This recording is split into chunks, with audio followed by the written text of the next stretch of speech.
같이 한번 읽겠습니다. 마태복음 6장 9절 주기도문 9번째 이어갑니다. 은혜로 목소리와 함께 읽을게요. 시작. 그러므로 너희는 이렇게 기도하라. 하늘에 계신 우리 아버지여, 이름이 거룩히 여김을 받으시오며. 아멘. 새 신년 첫 주일입니다. 새로운 시간을 받았다는 말은 새로운 기회를 얻었다는 말이고, 또 새로운 땅을 받았다는 말입니다. 언제나 하나님의 축복은 땅인데, 그 땅은 발로 밟고 받는 땅도 땅이지만 우리가 살아가야 될 미지의 시간도 역시 땅이지요. 누구도 밟아본 적 없는 뉴랜드가 축복의 땅이 되고 부흥의 땅이 되기를 주님의 이름으로 축원합니다. 주님은 우리에게 무엇을 기도할 것인가를 가르치기 전에 더 본질적이고 중요한 것들을 가르쳤습니다. 너희는 저렇게 기도하지 말고 너희는 이렇게 기도해라. 무엇을 먹을까 마실까 입을까 그런 기도보다 하나님의 나라가 임하기를 기도하고 하늘에서 이루신 하나님의 뜻이 너희의 삶에 풀어지기를 기도해라. 그러면서 가르쳐 주신 게 주기도문입니다. 하늘에 계신 새들이 날아다니는 스카이, 그 위에 별들이 떠있는 우주, 그 너머에 있는 헤븐, 하나님의 하늘에 계시는 분, 막연히 어딘가에 계실 거야 그런 분이 아니라 틀림없이 존재하고 계시고, 그분이 우주를 창조하셨고 지금도 세상을 통치하고 계시는 창조주 하나님과 아이 컨택하는 시간, 그게 기도지요. 우리 아버지요, 나의 기도를 듣고 응답하시는 그분, 그리고 그분께 나의 사정을 아뢰고 있는 기도하는 나와 어떤 관계가 있는가, 관계에 따라서 기도의 질이 결정되고 기도의 자세가 결정되고 어디까지 구할 수 있는가, 기도의 범위가 결정됩니다. 하나님은 우리의 아버지입니다. 그냥 아버지가 아니죠. 시나리오를 통해서, 대본 통해서 그저 대본에 따라 오늘은 이 사람 보고 아버지 불렀다가 내일은 저 사람 보고 아버지라고 부르는 또 하나의 종교적인 절차나 의식에 따라서 아버지라고 부르는 것이 아니죠. 십자가 어긋진 나무 토막에서 산고를 통해서 나를 거듭 낳은 경험의 관계에서 그분은 우리의 아버지고 우리는 그분의 자녀들인 줄로 확신합니다. 그분이 무슨 군주가 아니고 탁월한 리더나 스승이나 경영자가 아니라 우리의 아버지라는 사실을 알 때 우리의 기도가 깊어질 수 있는 겁니다. 종이 주인에게 선처를 구하고 백성이 군주에게 액을 복걸하듯 구하지 않게 되는 거지요. 성경에 천사의 존재를 얘기하고 실제 우리의 삶에 천사가 활동하고 있지만 천사는 하나님을 아버지라고 부를 수 없습니다. 히브리 1장 5절에 보면 하나님께서는 어때 천사 중 누구에게 너는 내 아들이라 오늘 내가 너를 낳았다고 했느냐, 또다시 나는 그에게 아버지가 되고 그는 내게 아들이 되리라고 한 적이 있느냐? 없다는 얘기입니다. 천사는 부리는 영, 부리는 종으로 창조됐다는 거예요. 히브리 1장 14절에 보면요, 모든 천사는 섬기는 영, 부리는 종으로서 구원받을 상속자 성도들을 위하여 섬기라고 보낸 존재들일 뿐이라는 겁니다. 성경은 천사가 우리를 흠모한다고 말하는데 천사가 우리의 무엇을 흠모할까요? 어느 누가 똑똑하면 천사보다 똑똑할 수 있을까요? 천사는 우리의 탁월함을 부럽지 않습니다. 어느 누가 천사보다 더 탁월할 수 있을까요? 천사가 우리를 부러워하고 흠모하는 오직 한 가지는 하나님이 우리의 아버지라는 것. 할렐루야. 우리의 신분을 부러워하는 겁니다. 성경을 읽어보면 하나님은 천사 중 누구에게 기도하라 말씀한 적이 없습니다.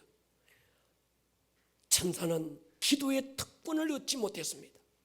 다만 하나님이 가라면 가고 하나님이 말씀하라면 하는 그저 메신저로서의 어떤 그 역할을 할 뿐인 거지요. 그러나 저와 여러분들은 하나님의 자녀들입니다. 하나님의 자녀들에게 주어진 가장 중요한 특권은 기도하는 특권입니다. 기도는 부담이 아니라 특권인 줄로 믿습니다. 이 기도의 특권을 매일 사용하는 저와 여러분들이 될 수 있기를 예수의 이름으로 축원합니다. 우리 중 많은 분들이요, 하나님을 아버지라고 부르고 있고 그 아버지가 틀림없이 계신데도 마치 아버지가 안 계신 것처럼 고아의 영에 생포돼서 자기를 처근하게 여기는 사람들이 너무 많습니다. 육신의 아버지를 통해서 경험된 하나님 아버지 됨이 왜곡되어서 종의 영에 생포되고 두려움의 영에 붙들려서 하나님 앞에 두려움으로 나가는 자들이 의외로 많습니다. 오늘도 예배 안 가면 다리를 부러뜨릴지 몰라. 내가 하나님 앞에 헌금하면 하나님께서 뭔가 부도내게 될지도 몰라. 그래서 예배 자리에 왔다면 우리 예배 동기가 잘못된 거예요. 아버지를 사랑하는 자녀가 아버지 앞에 나오는 것이 예배인 줄로 믿습니다. 우리가 어떻게 하나님을 아버지라 부르게 됐을까요? 고스톱 쳐서 딴 것도 아닐 테고 국가 자격증 따듯 공부해서 얻은 것도 아닐 겁니다.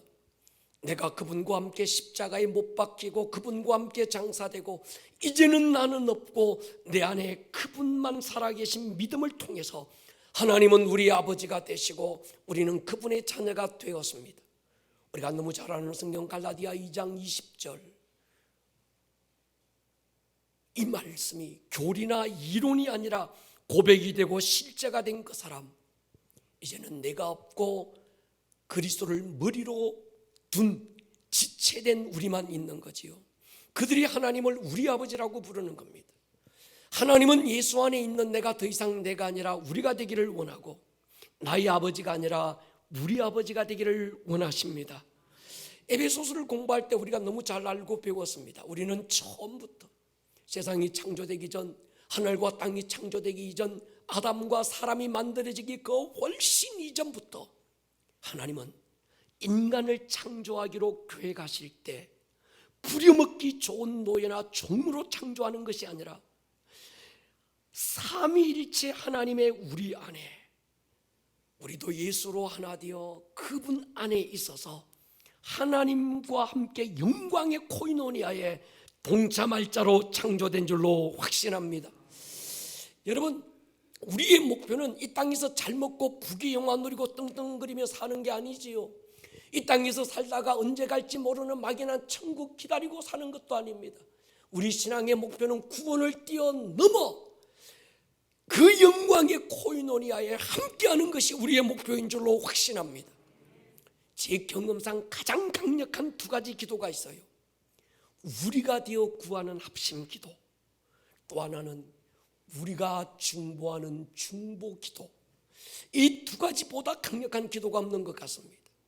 다윗의 열쇠를 손에 쥐고 하늘의 문을 열기도 닫기도 해서 하나님이 이 땅을 침노하게 하는 교회 공동체, 우리된 우리의 합심 기도, 우리가 또 다른 하나님의 나라가 이루어지기 위하여 구하는 중보 기도, 이 기도가 가장 강력한 기도지요. 교회를 교회되게 하는 게 바로 이런 겁니다. 다윗의 열쇠를 손에 쥐고 폼 잡는 것이 아니라 실제로 하늘의 문을 열어야 되고 엄부의 대문을 닫고 하늘의 하나님이 우리의 삶에 나타나시고 개입하시게 하는 것, 그게 기도인 거죠. 여러분, 교회는 우리가 생각하는 것만큼 시시하고 작고 초라한 존재가 아닙니다. 우리가 비록 가진 것도 별로 없는 것 같고 세상 앞에 별로 폼나는 것 없어 보이지만 두세 사람이 주의 이름으로 모여서 합심하여 부르짖고 기도할 때 전능자가 움직이는 줄로 확신합니다. 세상으로부터 때로 우리의 연약함이 손가락질 받기도 하지만 그럼에도 저는 교회가 희망이라고 확신합니다. 교회의 열쇠를 주셨고 교회의 답을 주셨습니다. 교회는 하나님의 비밀인 줄로 믿습니다. 이제 우리 교회는 댕기는 교회를 넘어 경험하는 교회로 가야 합니다. 교회 댕기는데요, 장로교든 아니고요, 어떤 교회 댕깁니다. 그 수준을 넘어서야 합니다. 나 구원받았는데요, 구원만으로도 안 됩니다. 우리 교회 숫자가 몇 명인데요, 그것이 교회됨을 결정하는 게 아닙니다. 교회 건물이 그 교회의 맨파워를 결정하는 것도 아닙니다. 담임 목사의 개인적인 맨파워가 교회의 파워인 줄로 착각해서도 안 됩니다. 진정한 교회됨은 예수의 십자가와 부활을 경험한 두세 사람이면 충분한 줄로 믿습니다. 교회됨을 결정하는 것, 교회의 파워를 결정하는 건 모인 사람들이 얼마나 많으냐가 아니라 어느 교단이냐가 아니라 모인 그들이 예수 안에서 죽고 예수 안에서 다시 살아서 예수 안에서 하나 되는 곳, 이것이 교회됨의 능력을 결정하는 줄로 믿습니다. 이름이 거룩히 여김을 받으십시오. 신학자들은 이것이 간구냐 아니면 이것이 경배냐 논란이 있어서요. 예배, 경배는 하나님의 이름을 높이는 것. 그러고 보면 하나님의 이름이 높임을 받으십시오. 이건 경배다, 찬양이다, 이러는 분들도 있고, 아니야 이건 기도야.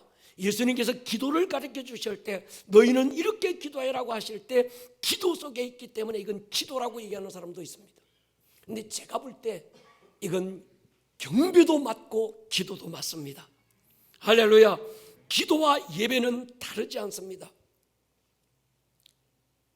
기도가 예배를 포함하고 예배는 간구를 포함합니다. 우리가 어느 순간 기도하다 보면 깊은 기도에 들어가면 더 이상 주십시오 간구를 뛰어넘어 하나님을 향하여 두 손 높이 들고 예배하게 됩니다. 동의하십니까? 우리가 깊이 찬양하고 예배하다 보면 나도 모르게 내 입술에서 방언이 터지고 예배와 찬양이 기도로 바뀌는 순간이 있더라는 거지요. 여러분, 기도와 찬양은 하나인 줄 믿습니다. 저희 교회 예배에 처음 오신 분들은 좀 적응하기 어려운 게 있어요. 예배 시작도 없고 끝도 없는 것 같은데 시작됐고 끝났어요. 다른 교회 가면 자 땡 치고 묵도하심으로 예배 시작하겠습니다, 축도함으로 끝났다 그러는데 우리 교회는 묵도도 없고 이거 보니까 언제 시작됐는지 모르는데 시작됐어. 여러분, 묵도는 일제시대 때 신사참배 일제 천황에게 예배하기 전에 잠깐 먼저 묵도했던 게 묵도의 시작이었습니다. 묵도는 원래 안 맞는 거예요. 근데 아름다운 꿈의 교회 와보니까 묵도가 없어. 묵도 없는 교회 이상한 거 아니야?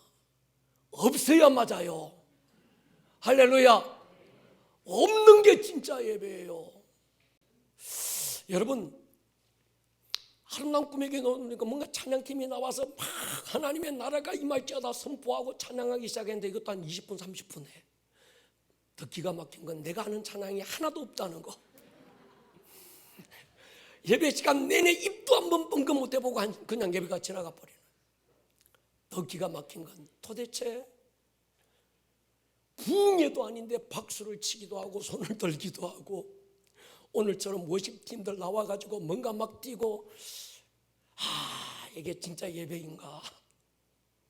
지금까지 내가 경험한 예배하고는 너무 다른 예배인 것 같은 거예요. 또 어디서 주들은 얘기도 있습니다. 이단들은 사도신경을 안 한다더라, 주기도문을 안 한다더라. 그냥 보니까 주기도문 강의하니까 주기도문 하는 것 같은데 사도신경 안 하니까 이게 뭔가 좀 이상한 것 같아. 그래서 제게 시비를 걸어오신 분이 있어요. 아름다운 꿈의 교회는 예배 시간에 왜 사도신경을 안 합니까?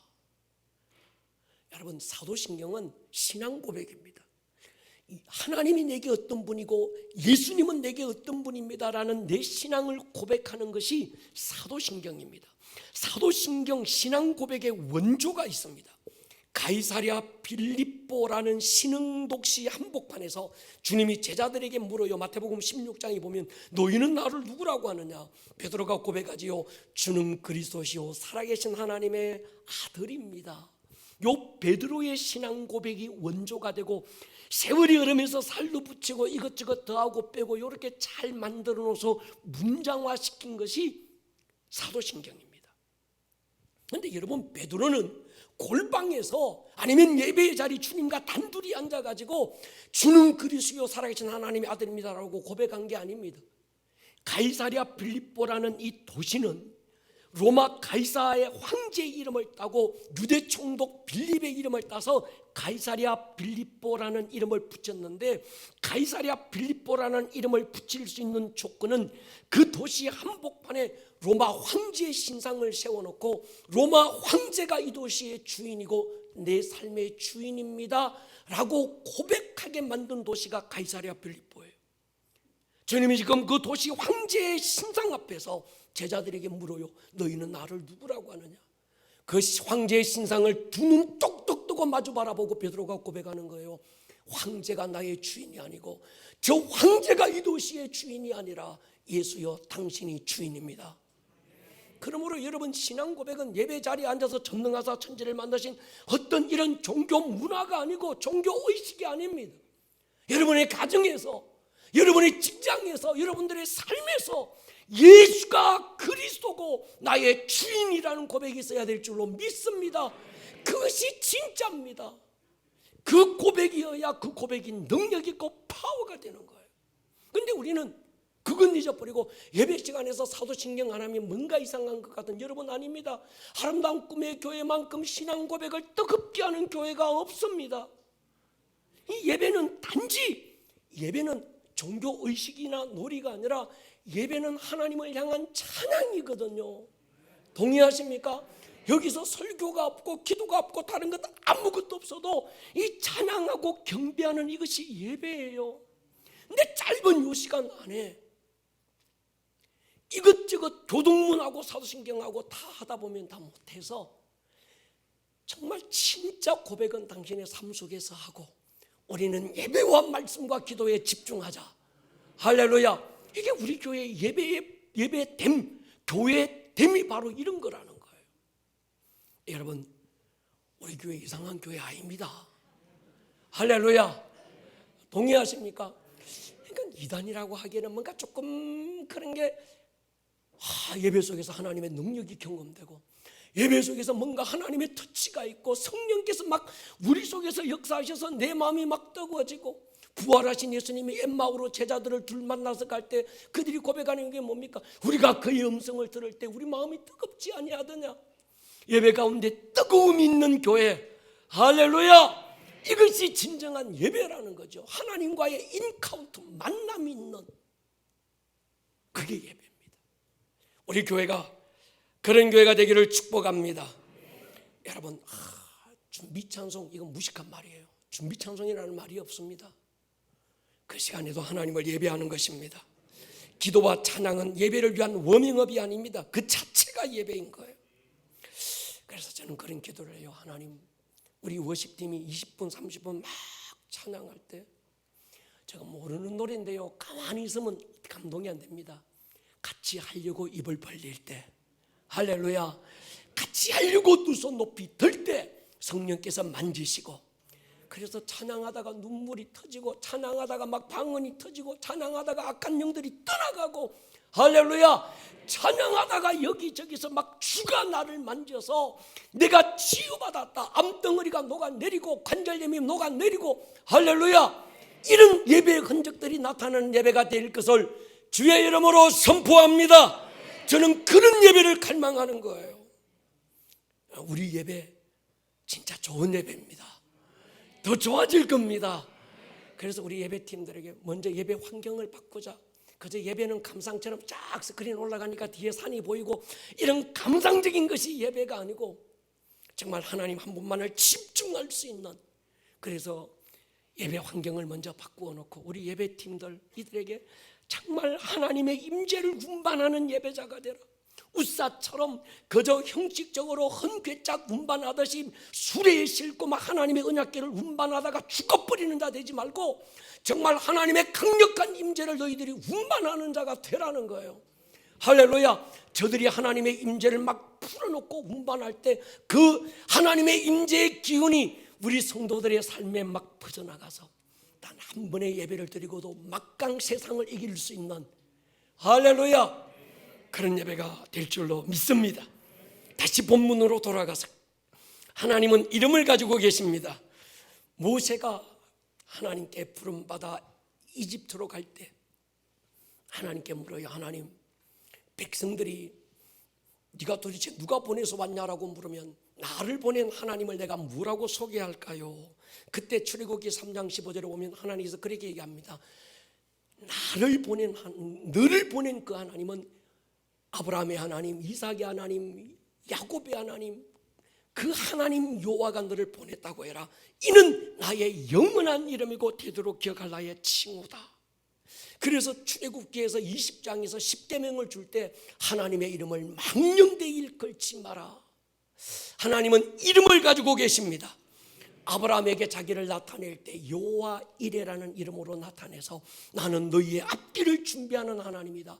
모세에게는 여호와 니시 출애굽기 17장에서 승리를 주시는 하나님을 너희가 기억해라.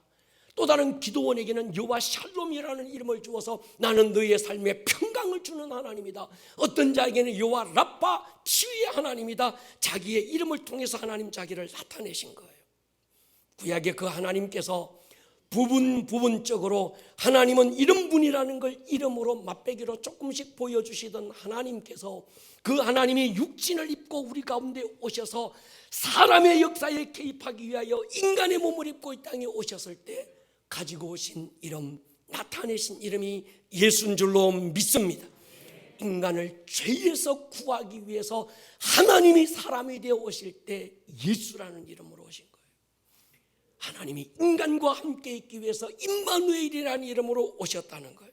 여러분, 예수라는 이 이름 안에는 여호와 샬롬도 있고 여호와 니시도 있고 여호와 라파도 있고 여호와 이레도 있고 구약의 부분적으로 보여주시던 하나님의 모든 속성과 이름의 능력이 예수 이름 안에 있는 줄로 믿습니다.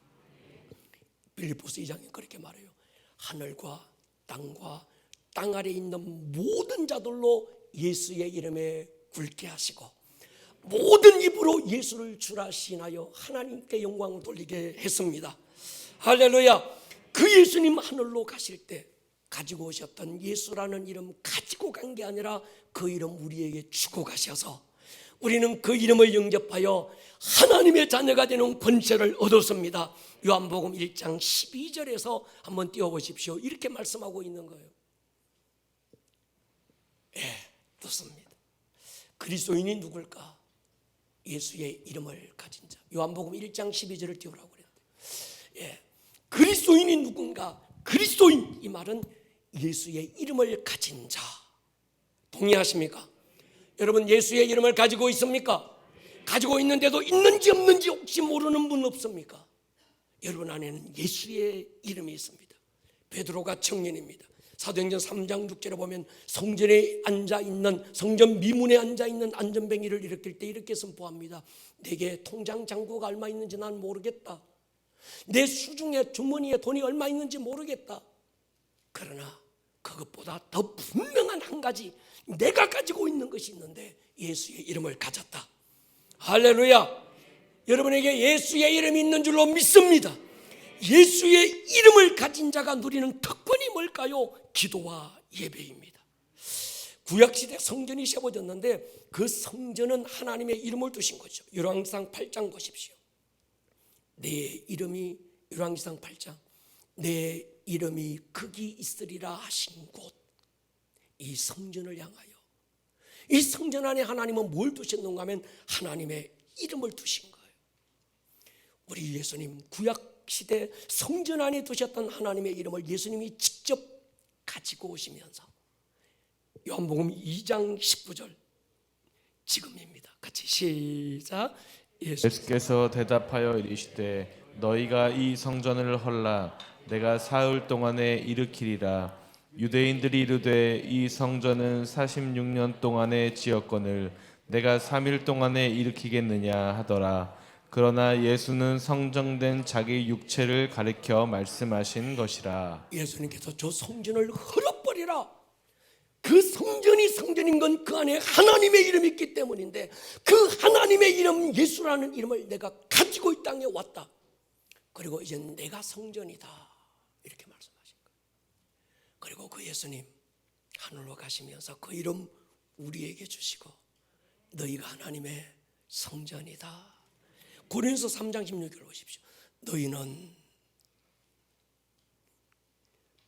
고린도전서 3장 16절 너희는 너희가 하나님의 성전인 것과 하나님의 성령이 너희 안에 계시는 것을 알지 못하느냐. 여러분이 성전입니다. 동의하십니까? 여러분이 성전인 이유가 무엇입니까? 예수의 이름을 가졌기 때문입니다. 여러분 이걸 아셔야 합니다. 너희가 성전인 것을 알지 못하느냐. 알아야 된다는 거예요. 알아야 되는 이 지식을 사람들이 모르더라는 겁니다.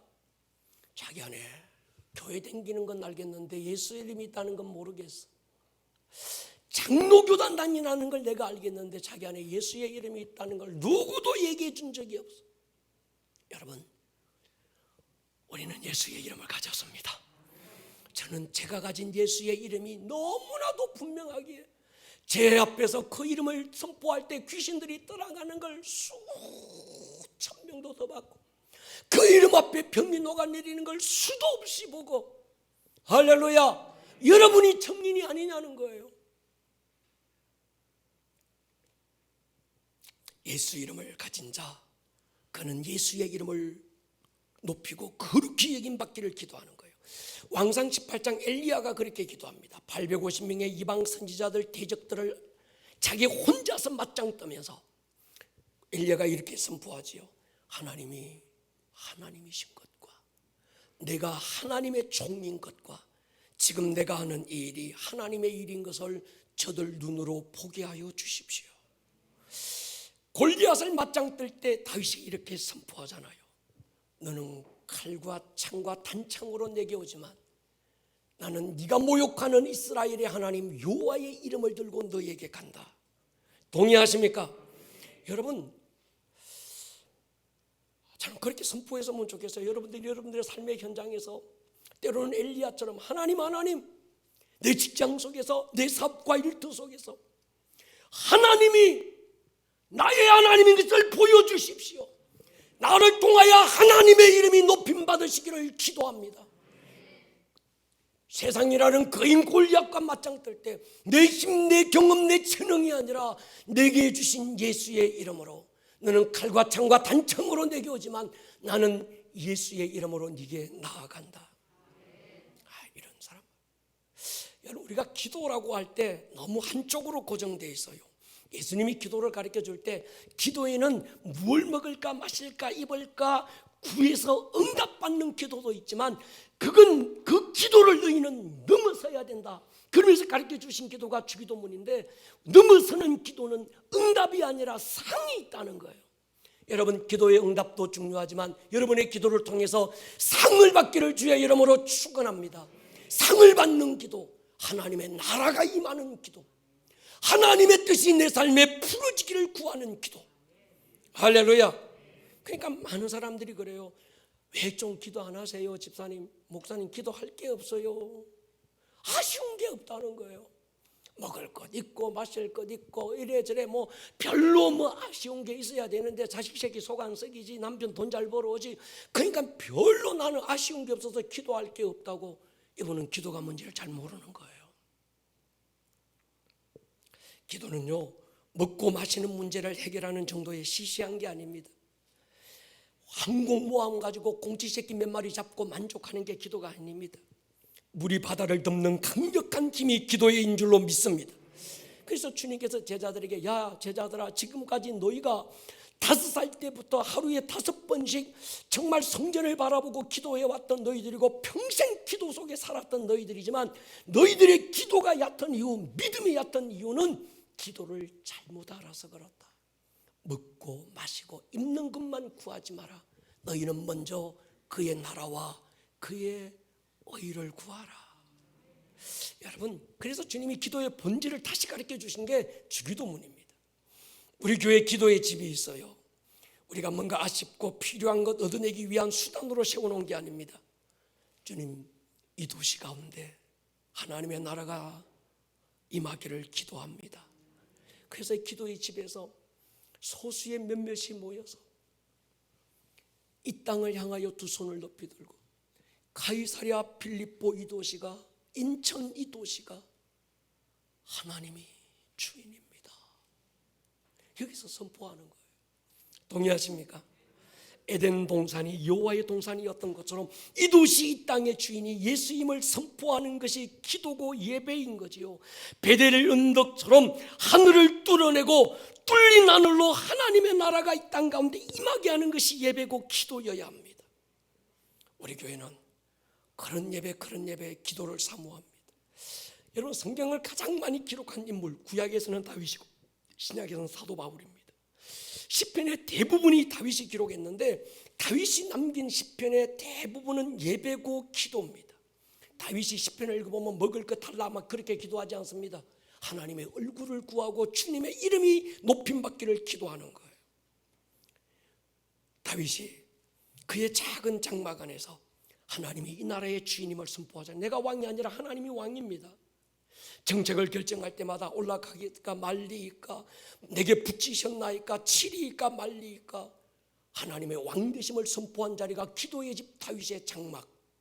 그래서 실제 하나님은 다윗이 왕이 되어 통치했던 그 시간 하나님이 왕이 되어 주셔서 그 나라를 통치하신 줄로 확신합니다.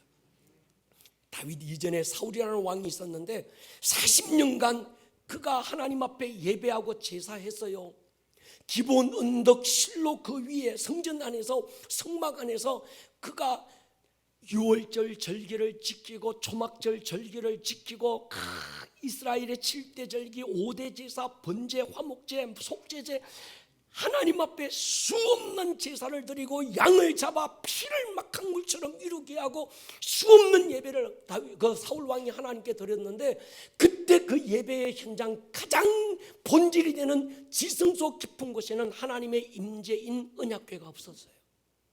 하나님의 언약궤는 기럇 여아림 아비나답의 집에 헌궤짝처럼 버려져 있어서. 그런데 이 사울은 그 예배 가운데 하나님의 임재가 있느냐 없느냐 아무 관심 없는 거예요. 이 예배 가운데 하나님이 오셨느냐 안 오셨느냐 관심 없습니다. 그냥 양 잡고 그냥 어떤 형식에 따라서 그냥 절차에 따라서 종교 의식에 따라서 예배하면 되는 줄로 생각한 거예요. 주님은 그 예배를 받지 않았습니다. 여러분, 이 땅도 마찬가지입니다. 수 없는 교회에서 땡 묵도, 두 손 높이 들고 축도 끝나는 예배의 자리에 하나님이 없다면, 정말 이곳에 하나님이 오셔서 나를 만졌다는, 에덴 동산에서 아담이 여호와의 그니시는 발자국 소리를 들었다는데 예배 가운데서 하나님이 나에게 찾아오신 그분의 발자국 소리가 들리지 않는다면 우리 예배에 어떤 의미가 있을까요?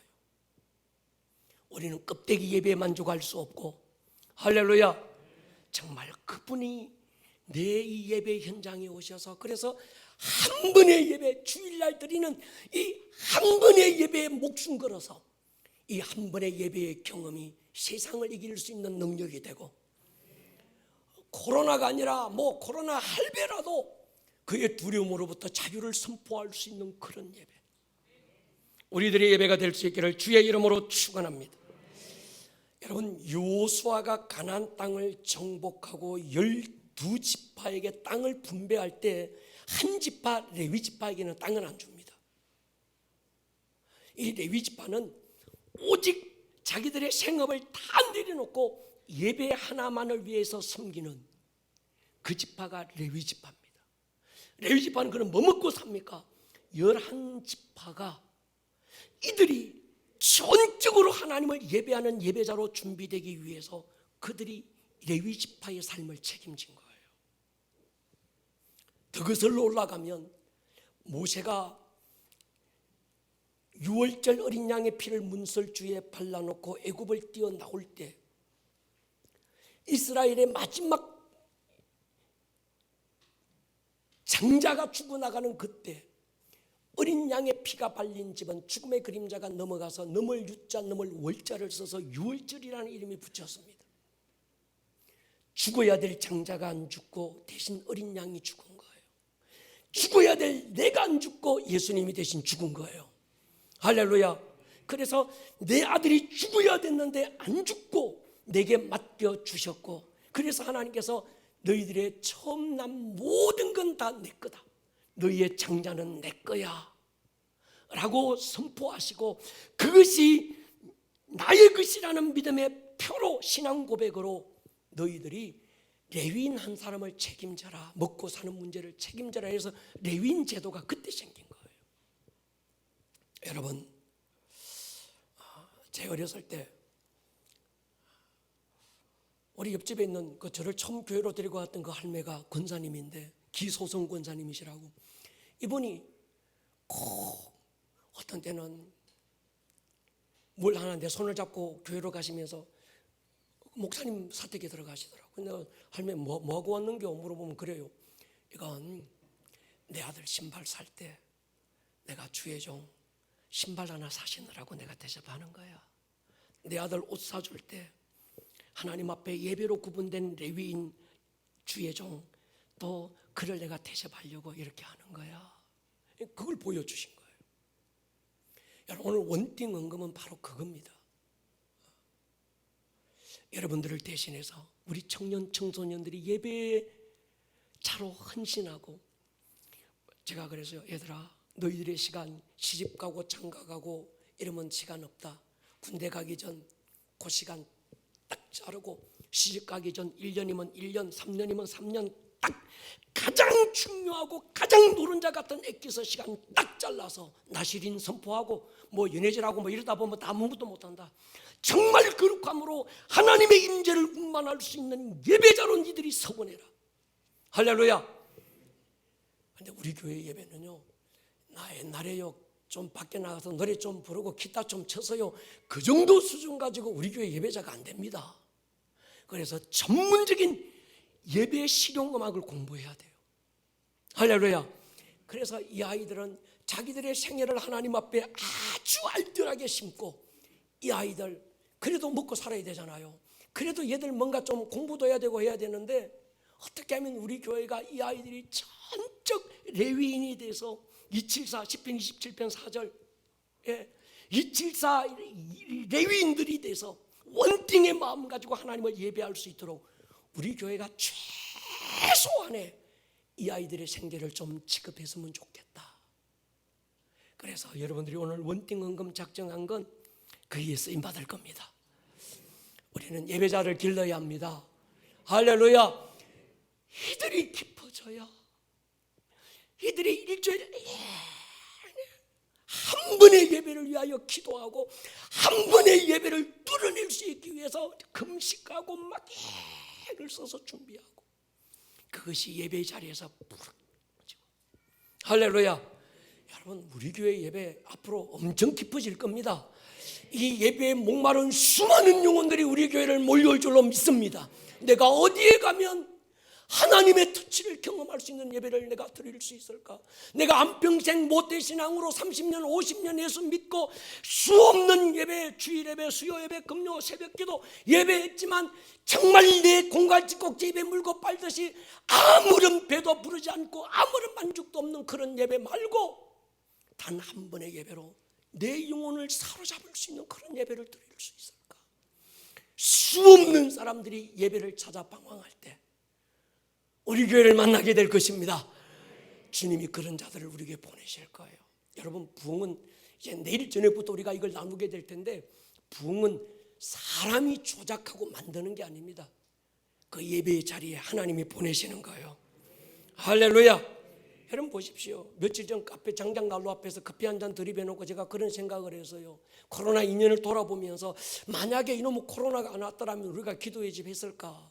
안 했을 것 같은 거예요. 왜냐고 하면 코로나가 오기 전에는 우리는 오직 아름다운 동행, 인카운트, 기도의 집에 대한 개념조차 없었습니다. 그런데 코로나가 오면서 모든 교회들을 셧다운시키고 본질이 아닌 비본질 다 걷어내고 말았습니다. 요한복음 15장 열매 없는 가지를 찍어내고, 마태복음 21장 성전에서 돈 바꾸고 양 팔던 사람을 내쫓는 주님의 채찍이 코로나라는 생각을 했습니다. 그래서 이 코로나의 난국에, 코로나의 이 모든 난국을 돌파할 수 있는 길이 어디 있을까? 교회됨을 회복하는 것이다. 교회됨의 진정한 회복이 뭘까? 예배와 기도의 회복입니다. 여러분, 기도의 집은 이 목사가 국려지책으로 만들어 놓은 프로그램이 아닙니다. 기도의 집은 하나님이 여신 줄로 믿습니다. 기도하는, 만민이 기도하는 기도의 집이 교회가 되기를 원하는 거예요. 그게 교회의 본질이라는 거예요. 교회는 둘 중에 하나입니다. 기도하는 기도의 집이 되든지 강도의 소굴이 되든지 중간은 없습니다. 우리 교회는 기도하는 집이 될 것입니다. 여러분, 2년 코로나 시간 보십시오. 많은 분들이 코로나 때 할 일이 없어, 할 수 있는 게 없어. 우리는요, 코로나 때 더 많은 일을 했어요. 송구영 신임 때 우리 교회 흔적 보셨잖아요. 더 깊이로 갔고, 할렐루야. 여러분 보십시오. 우리 예배팀들 얼마나 성장했는지, 얼마나 기뻐졌는지 여러분들이 청년입니다. 우리 삐약이 전도사님들이 사자로 돌변했습니다.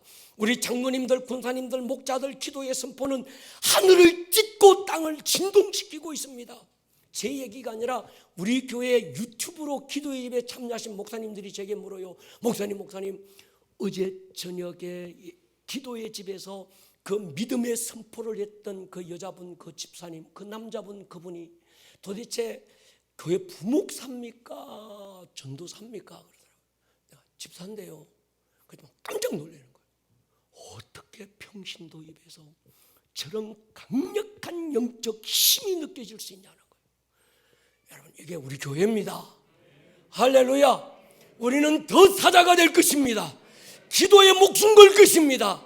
예배다운 예배를 드릴 줄 아는 그런 교회, 기도다운 기도를 할 줄 아는 그런 교회가 되고 싶습니다.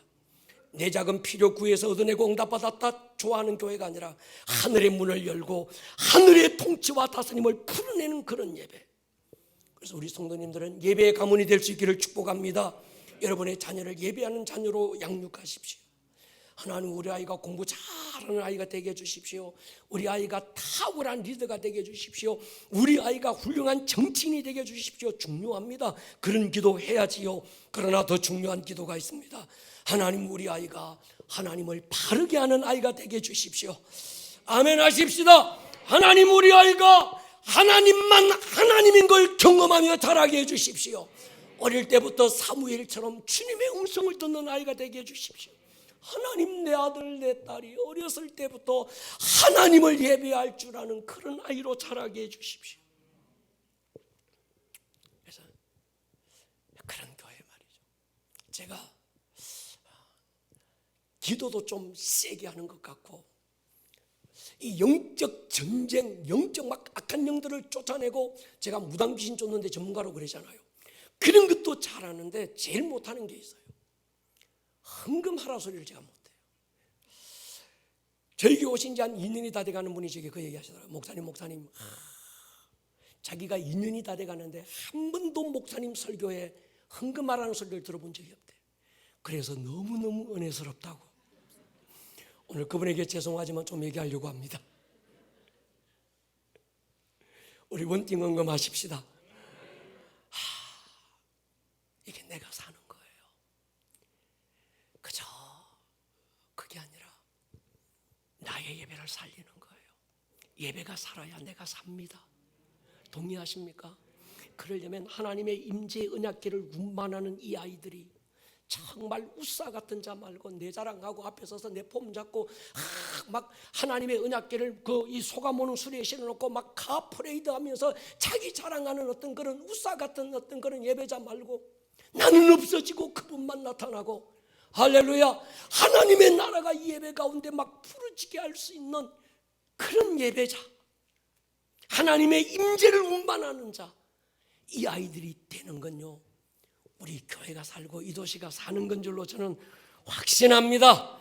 그래서 여러분, 그런 마음을 제 안에 늘 있습니다. 우리 신앙이 얕은 이유, 우리 기도가 평생 기도하는데도 기도가 힘이 없어서 맨날 바람 불면 헬라 뺐다 질축세쭉 막 넘어지고 흔들리는 이유가 뭘까? 경비를 몰라서 그러는 거예요. 기도는 경비를 통해 문이 열려야 깊어지고, 경비를 통해서 열린 그 문을 통해서 기도가 나타날 때 강력해지는 겁니다. 그래서 우리는 정말 이런 예배, 이런 기도가 살아있는 교회, 부흥은 거기서부터 시작됩니다. 내일 저녁 집회부터 우리 부흥을 경험하십시다. 머리를 한번 숙여보십시다.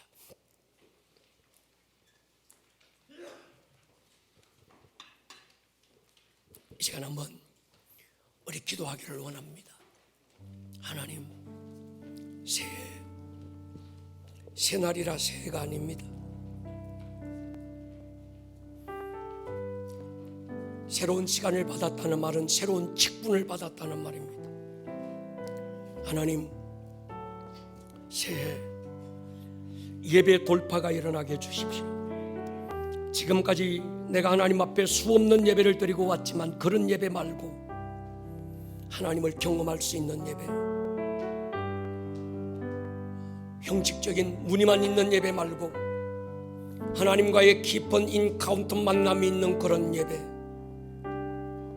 주님, 우리 교회가 하늘과 땅을 잇는 베델의 언덕이 되게 하시고 하나님의 임재가 예배자들을 만지는 그런 예배가 되게 해주십시오. 이 시간 한번 기도할 거예요. 두 주먹 불고 넘겨지고 한번 기도하십시다. 하나님이 새해, 하나님이 내게 뉴랜드 새로운 땅을 주셨는데 내 삶의 모든 시간, 모든 땅들이 예배하는 약속의 땅이 되기를 기도합니다. 축복의 땅이 되기를 기도합니다. 베델의 언덕이 되게 하여 주십시오. 주여 한번 부르고 통성으로 기도합니다. 주여